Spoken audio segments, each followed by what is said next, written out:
What if I told you that almost everything you learned as a kid was a complete lie? And I'm not talking about Santa Claus or the Tooth Fairy.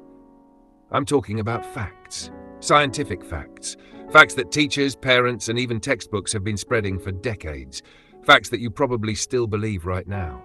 Well, buckle up, because today we're about to shatter some of the biggest myths that have been living rent-free in your brain since childhood. And trust me, by the end of this video, you're going to question everything you thought you knew. Let's dive in. The lightning lie that fooled everyone. Picture this. You're sitting inside your house, staring out the window, watching a thunderstorm unfold. The sky lights up. A bolt of lightning crashes down. It's beautiful. It's terrifying. It's powerful. And you've probably heard the phrase repeated a million times: lightning never strikes the same place twice. It's one of those facts that's so ingrained in our culture that we just accept it without question. It's used as a metaphor. It's used in movies.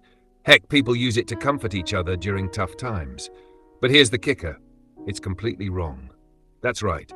Lightning absolutely does strike the same place twice. In fact, it loves to. And the science behind it is actually fascinating. Let me break it down for you. Lightning happens when static electricity builds up in massive storm clouds. Positive and negative charges separate, and when the imbalance gets strong enough, boom, a giant spark of electricity shoots out, looking for the fastest way to the ground. Think of it like the cloud is trying to equalize itself. It's not picky, it's lazy. Just like water flowing downhill, lightning takes the path of least resistance. So what does that mean? It means lightning is going to strike whatever makes its job easiest. Tall buildings, conductive materials, high points. And guess what?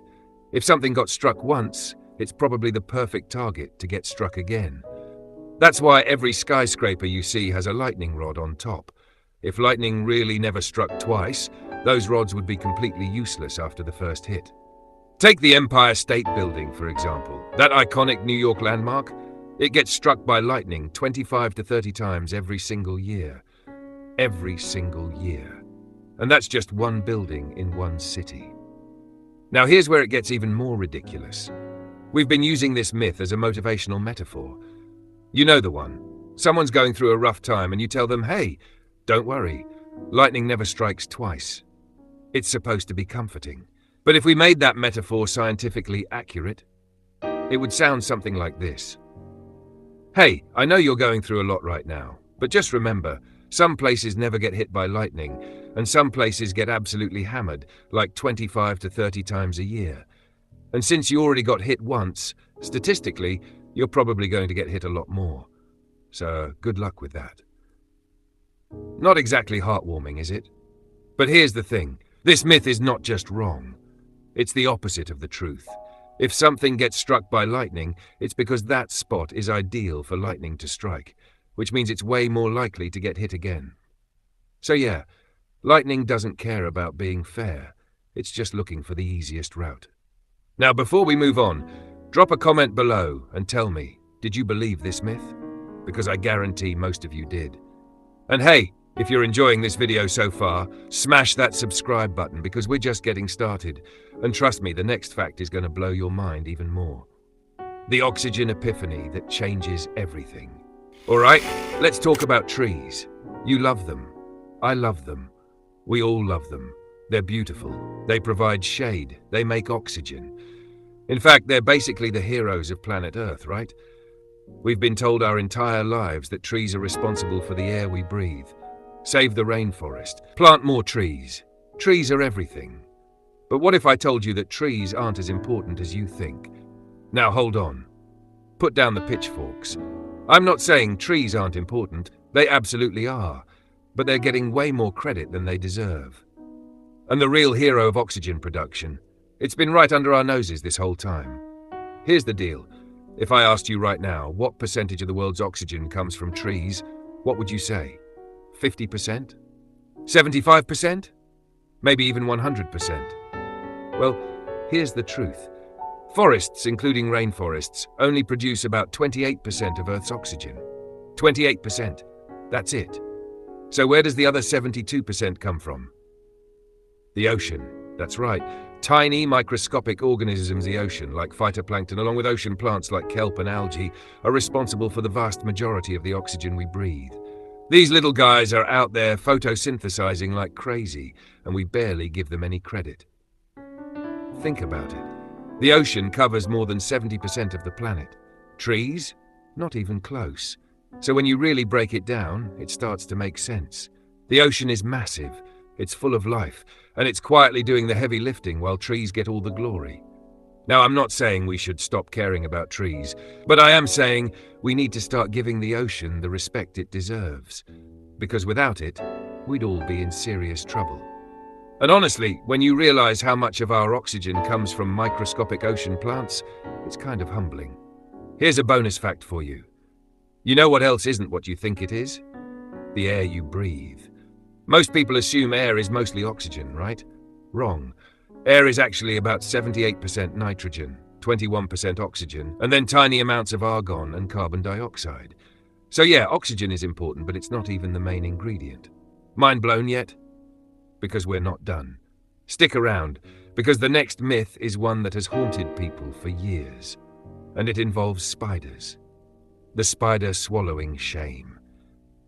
Okay, this one is personal, because I know for a fact that almost everyone watching this video has heard the terrifying claim that you swallow 8 spiders a year in your sleep. Maybe you heard it from a friend on the playground, maybe you read it online, maybe your older sibling told you just to freak you out. But wherever you heard it, it stuck with you.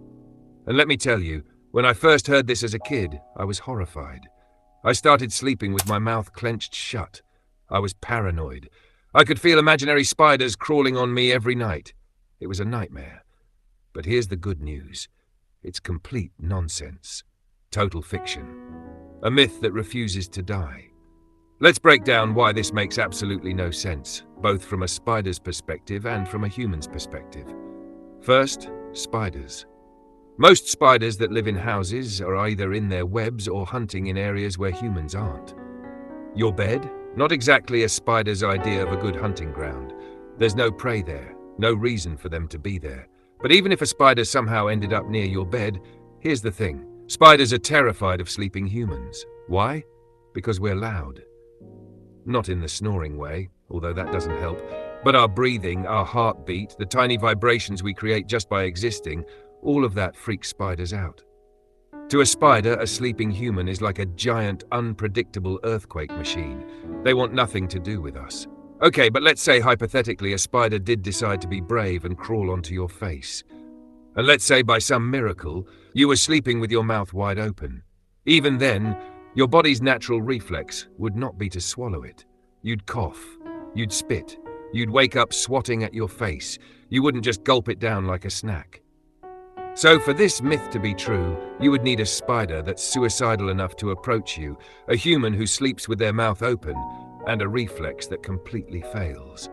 And even if all of that happened, it would be a once-in-a-lifetime event, not 8 times a year. So where did this myth even come from? Honestly, no one knows for sure. It's believed it started as a joke online and just spiraled out of control. And now, decades later, people still believe it. But now you know the truth. You're not swallowing spiders. You never were. Sleep easy tonight. And speaking of things that aren't what they seem, let's talk about your dog.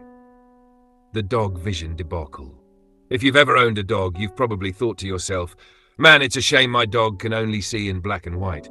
They're missing out on all these beautiful colors. It's a fact we've all heard. Dogs see the world like an old black and white TV. No colors, just shades of gray. Except, that's not true either. And honestly, this myth has been debunked for years, but for some reason, people still believe it. So let's set the record straight. Dogs don't see in black and white. They see in color. Just not the same range of colors that we do. Dogs have what's called dichromatic vision, which means they see the world in yellows, blues, and grays. It's kind of like how some humans have red-green color blindness. They can still see colors, just not all of them. The reason for this comes down to biology. Humans have 3 types of cone cells in our eyes that allow us to see a full spectrum of colors. Dogs only have 2.